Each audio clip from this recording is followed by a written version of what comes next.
அதனால வேதம் சொல்லுகிறது, பிசாசுக்கு நீங்கள் எதிர்த்து நில்லுங்கள், அவன் ஓடி போவான்.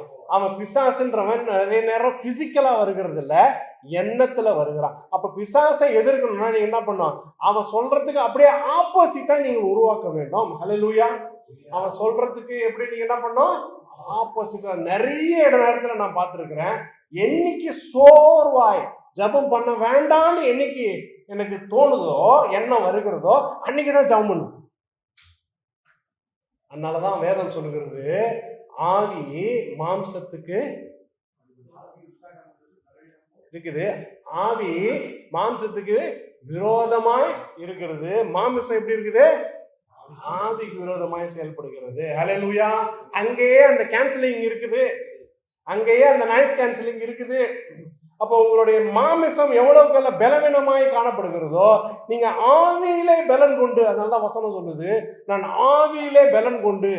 ஆவியில 104 டிகிரி ஜுரம் அடிச்சு நீங்க பயங்கர உடம்பு வலியோட இருந்தீங்கன்னா மாம்சம் பயங்கர வீக்கா தான் இருக்கும். ஆனா அந்த நேரத்துல உங்களுக்கு எங்க இருந்து வரும் பலன்? ஆவியிலே பலன் கொண்டு.